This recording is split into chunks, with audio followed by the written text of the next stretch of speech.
On va être censuré. C'est fou, c'est fou. Ah, je crois que c'est parti, donc on va revenir à des termes plus châtiés. C'est quelle heure qui dit ça?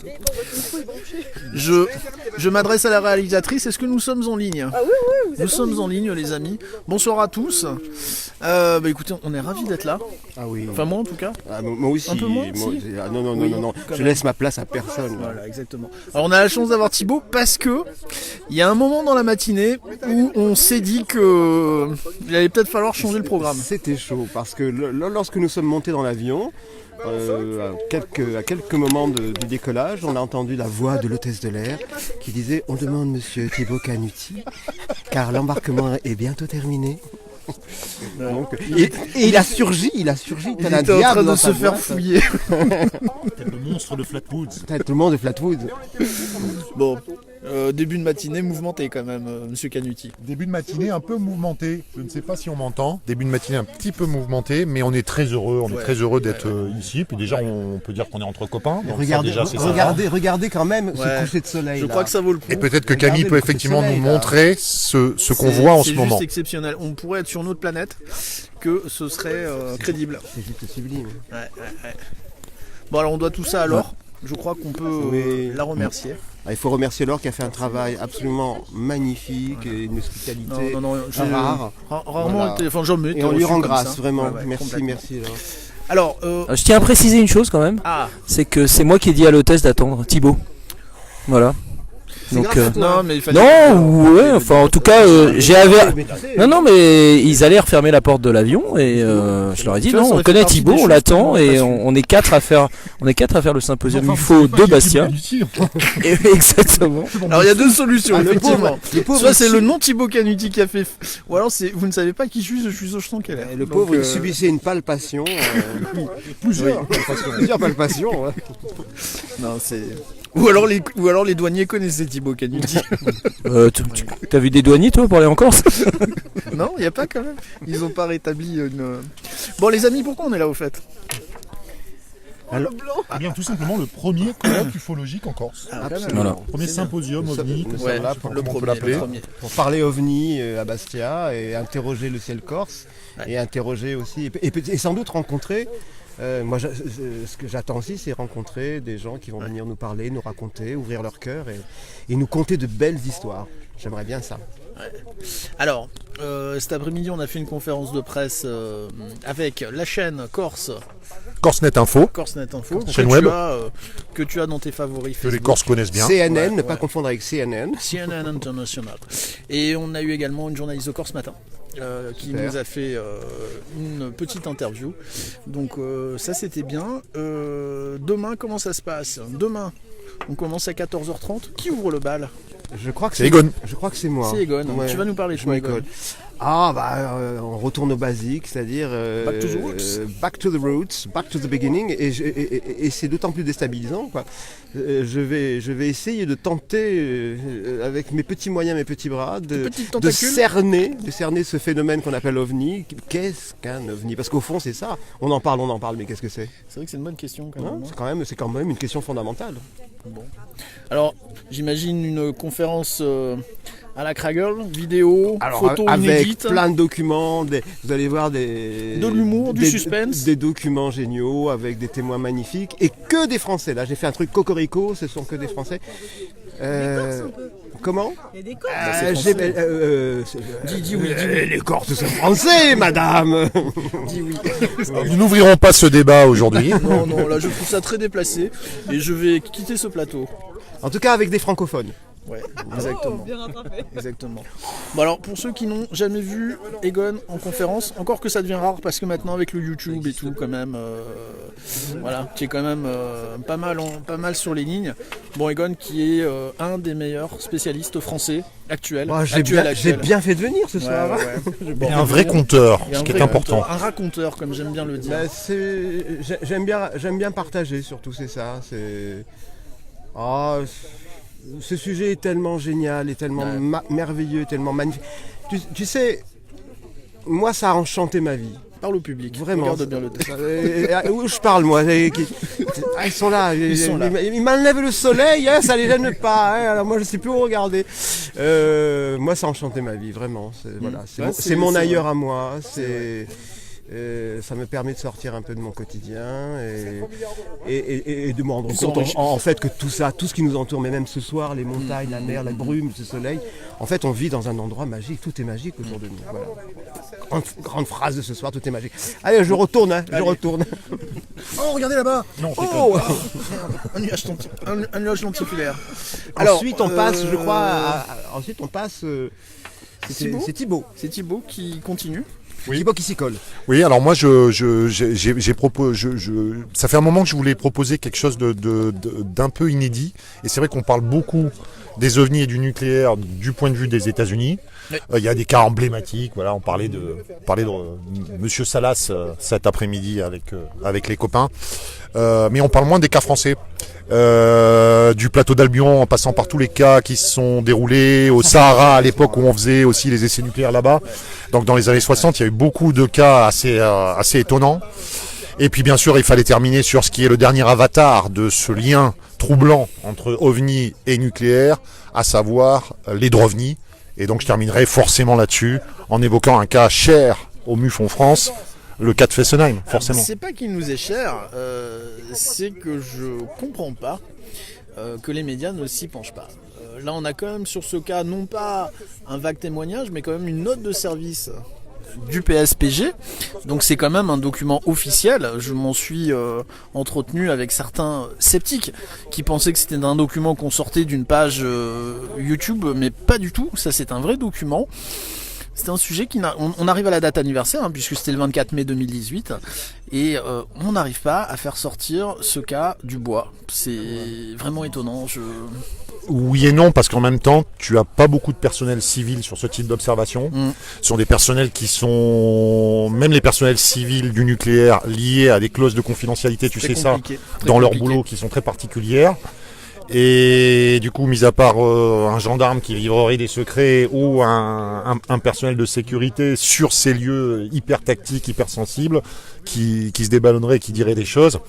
Et je pense que effectivement sur l'intérêt de la presse, t'as raison, mais en même temps, est-ce que la presse s'intéresse vraiment au phénomène OVNI par ailleurs? Non mais là, c'est la sécurité, au-delà du phénomène, c'est une sécurité. Mais en même temps, ça touche aussi des lieux stratégiques et des lieux qui sont extrêmement sensibles, parce qu'il y a eu plein de survols. Cette nuit incroyable de survol, où je crois que 9 centrales ont été survolées, on n'a rien su. Il faut admettre que pour des organisations à but... ce sont des moyens qui me semblent quand même les dépasser. Et puis comme toutes les vagues, ce qui est assez troublant, c'est de s'apercevoir avec les Drovnis que, encore une fois, c'est à un moment très précis, pendant quelques mois, et puis ça s'arrête fin 2014, début 2015, et ça s'arrête. C'est pas en 2013, c'est pas en 2012, c'est pas en 2017. C'est typique des vagues. C'est typique des vagues. Ça commence. Moi j'ai une question à te poser. Ce qui plaît pour l'exotisme. Moi j'ai une question à te poser, Thibaut, parce que est-ce que tu as entendu parler de cas aussi par rapport au plateau de Canjuers? Alors oui, il y a des choses, mais plus dans le secteur. Des cas vraiment dont j'aurais connaissance qui seraient sur le plateau de Canjuers, la partie vraiment militaire. Moi je connais bien, parce que j'ai vécu à côté à la Bastide à l'époque où j'étais dans le Var, donc c'est vraiment un coin que je connais très bien, je le traversais tous les jours. Et non, j'ai pas vraiment connaissance de cas, mais il y a beaucoup de cas varois. Parce que j'avais vu, moi, passer dans la presse locale, mais j'étais plus jeune, j'ai pas gardé, je m'en veux, mais des trucs sur Canjuers. Alors attention, sur Canjuers, tu sais que c'est la plus grosse base d'artillerie européenne. Et donc évidemment, on y tire. À tire l'arigot, si je puis dire. Ça tire dans tous les sens. Est-ce que certains types d'armes ont pu être expérimentés, être à l'origine de certaines visions? Forcément, sur le plateau de Canjuers, on se poserait la question. Alors, est-ce que vous me permettez de profiter de ce moment pour saluer quelqu'un qui, je pense, nous est cher à tous, c'est Jean-Claude Bourret, qui absolument. devait au départ peut-être être parmi nous. Bon, ça n'a pas pu se faire. On le salue bien. Voilà, Jean-Claude, Un grand coucou à écoute, Jean-Claude on Bourret. t'embrasse. Qui nous manque. Ouais. On a Alors hâte de l'avoir avec on nous. lira le petit texte que Jean-Claude a écrit pour le Il symposium. failli y avoir Nelson Montfort également quand même. Non, Hein, mais pas ça, bon. bon, ça ne s'est pas fait. Non, non. Mais c'est vrai, il faut le dire. Bon, écoute, Nelson, voilà, pareil, si vous nous écoutez, On fait un sachez coucou à Nelson. sachez que le MUFON France existe. Donc, si vous voulez qu'on parle ensemble de votre livre, de ce que vous avez vu, de votre vision des choses, ce sera avec plaisir. Voilà, c'est vrai que on n'a pas encore lu le livre, on n'a pas encore trouvé. Il faudra lire le livre. Alors on le dit, on regrette certains passages médias, mais ça fait partie du jeu. Après, c'est comme ça. Oui. Est-ce qu'on peut dire qu'on est venu avec des cas corses aussi, quand même? Bien sûr qu'on est venu avec des cas Hein, corses. on est venu avec de nombreux cas corses et sans doute dans la table ronde, dans la partie de fin, Alors, je pense qu'on sera interrogé là-dessus. Ce qu'on va faire, on va il y a laisser Jocelyn, Jocelyn présenter. Après, il y a Jocelyn Demain, ça va être... qui enchaîne. Moi, je suis pas corse. Non, mais tu vas présenter un magnifique cas corse qui s'appelle Aravilliers. Oui. Ah oui, là, c'est la Corse qui se situe exactement au nord-ouest de Paris, quoi. Non, moi je vais revenir. Je vais rester dans la France en fait. On va parler que de cas français demain, puisque franchement, je pense que le public de Bastia, il attend ça. Et donc moi je vais revenir sur l'affaire d'Aravilliers, sur laquelle j'ai beaucoup travaillé, que je considère encore comme un dossier qui n'est pas terminé. Et bien qu'il soit déroulé il y a une vingtaine d'années, il y a encore des éléments, et j'en parlerai demain, des choses nouvelles à explorer. Il y a des pistes à ouvrir, et je pense que j'espère passionner en tout cas le public de Bastia avec cette histoire, qui me paraît être le cas ufologique majeur des 20 ou 30 dernières années en France. Ouais, c'est un vrai beau cas, effectivement. Comme quoi, il n'y a pas Exactement. qu'aux États-Unis. Exactement. Qu'il y a des choses encore. C'est très rare en fait. En fait, on s'aperçoit, on cherchait, est-ce que depuis Aravilliers, il s'est passé quelque chose de vraiment majeur en termes de rencontre du troisième type en France? Non. Enfin, à ma connaissance, non. Ou alors, Il y a eu la personne à qui c'est arrivé n'en a jamais parlé. Il y en a dans le bouquin sur les rencontres du troisième type de Julien Gonzalez. Il y a des cas qui sont postérieurs à 2000, mais qui sont peu consistants. D'accord. Mais je pense que c'est peut-être plus un problème de remontée d'informations que de non-existence c'est de très ces cas. possible. Bon, ça C'est c'est un très vrai possible. débat. C'est assez un vrai débat, donc. Voilà. Bon alors voilà, Il faut bien dire sûr. il y a eu, c'est vrai, à une époque, la presse était friande de ça. Donc, Ouais. si on pense à Deville, à Carouble, Alors, mais là, presse en donne Là, t'es dans les Très années honnêtement, 50-60. là. Pour travailler régulièrement avec la presse, quand même, avec le MUFON, on peut pas dire que la presse soit hostile au sujet, bien au contraire. On est même parfois, nous, obligés, on en parlera demain. C'est la presse nationale qui, en général, Voilà, aime mais pas la trop en presse parler, mais la locale- presse quotidienne régionale Elle est très adore friande. On parler est des même ovnis. parfois, nous, et on a un cas en particulier dont on parlera demain, où c'est nous qui avons dû insister pour avoir un contre-article, puisque le journaliste s'était un petit peu emporté, nous avions la solution sur l'observation. Donc voilà, la presse locale, on ne peut pas lui faire le procès de Non, ne la pas s'y presse locale. intéresser. Mais quand je parlais de Masse, de Maurice Masse ou de Marius de Wilde, c'était la presse nationale. C'était Ouais, oui, François, oui, ça, on n'a pas- c'était le ça, on n'a pas eu Parisien, depuis, c'était dément, c'était Alors, attention, Radar à l'époque. On en parlait ce midi, ou cet après-midi. Les temps étaient propices à accueillir ce type de Ouais, témoignages. peut-être aussi. C'était l'époque du réalisme fantastique, c'était Ouais. l'époque de Powell et Bergier, c'était l'époque d'Aimé C'était une Michel, époque, enchantée dans c'était son une autre sens. époque. Voilà, c'était- Hein c'est vrai. Et aujourd'hui, C'était le balbutiement aussi. Hein. aujourd'hui, on est sans doute C'est-à-dire que- dans une ère beaucoup moins propice à accueillir ce Beaucoup plus type de rationnel, choses-là. ouais. C'est déjà assez invalidant socialement d'avoir à déclarer qu'on a observé un ovni. Alors imaginez si maintenant vous déclarez que vous avez vu des ufonautes et puis que vous avez interagi avec eux d'une manière ou d'une autre. Je veux dire, quelque chose qui aurait été très banal effectivement dans les années 60-70 et qui aujourd'hui vous envoie direct en psychiatrie ou pas loin, quoi. Moi je suis persuadé de ça. Imagine Maurice Masse, donc, Aujourd'hui, qui a eu une histoire extraordinaire en 65. Imagine aujourd'hui, voilà. Maurice Masse, là, il est en 2019. Il lui arrive la même histoire. Comment il réagit? Je suis pas certain qu'il réagirait de la même manière. Je pense qu'il en parlera peut-être autour de lui, à sa famille, et puis c'est tout. Tu sais, il y a aussi quelque chose de culturel, je pense. C'est-à-dire qu'à l'époque, il y avait encore une certaine virginité. culturel par rapport même à la science-fiction. Ou médiatique.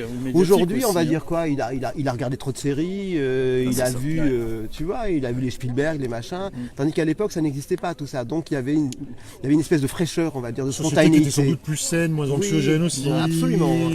C'était une époque de plein emploi, les années 70. Mais ça, on va continuer ces entretiens demain, parce que là, on est en train de faire la table ronde et c'est pas bien, parce qu'on aura, on aura encore plein de choses.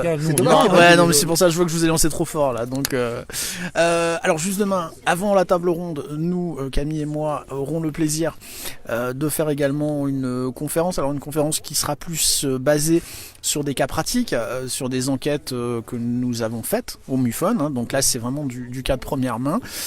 Des cas que nous avons su expliquer, on va balayer plusieurs types de cas, et puis bien sûr aussi des cas qui aujourd'hui pour nous restent inexpliqués, ce qui ne veut pas dire inexplicable, bien sûr, mais sur lesquels aujourd'hui nous n'avons pas de solution, ou en tout cas de conclusion totalement définitive. Voilà. On va chercher un pastaga. Oui. Oui, c'est un live, tu peux y aller, c'est du direct.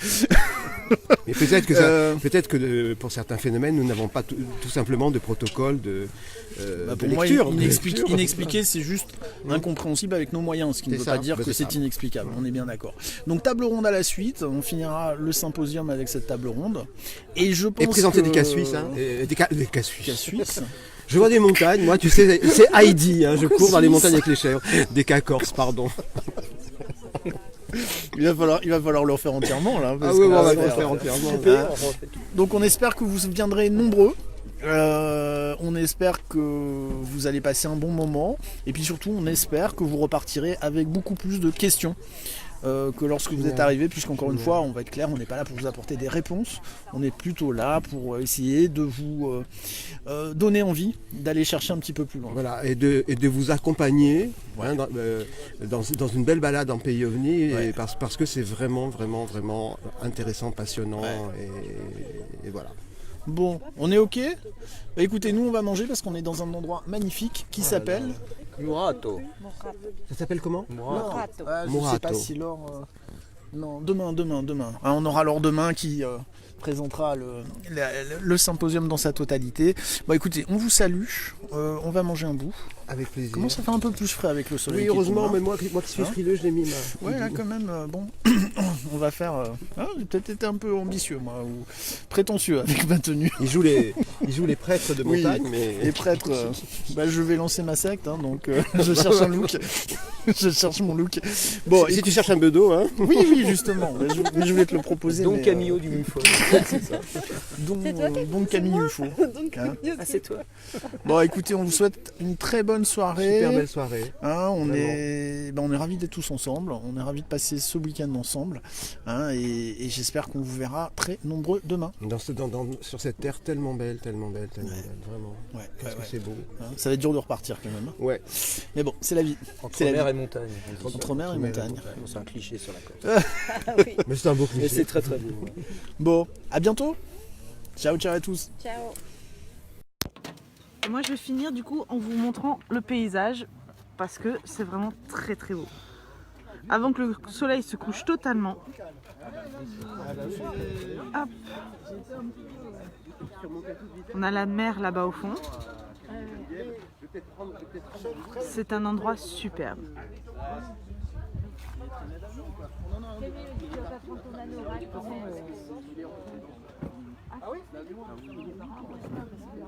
Avouez que cette vue c'est le meilleur moment du live, franchement.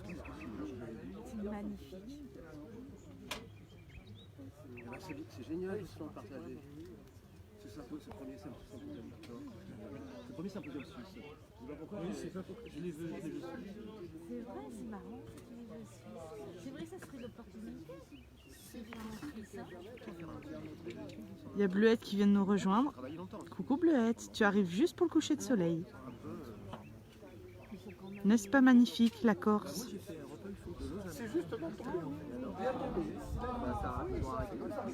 On est à Murato, dans un petit restaurant très sympa. Je vous remontre un petit peu toute l'équipe. L'envers du décor.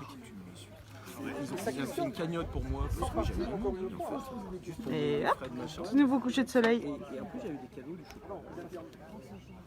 Voilà. Moi je me lasse pas de voir la mer en tout cas.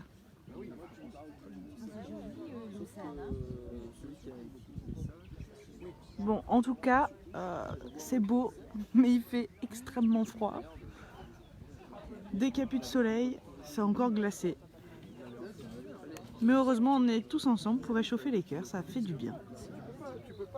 Je vais vous filmer encore quelques petits passages, je pense, ce soir, juste pour vous montrer un petit peu l'envers du décor. Et puis sinon, on se retrouve demain pour faire quelques lives lors du symposium ufologique en Corse. Je vous laisse sur ces magnifiques images de la mer et du coucher de soleil. Une bonne soirée à tous!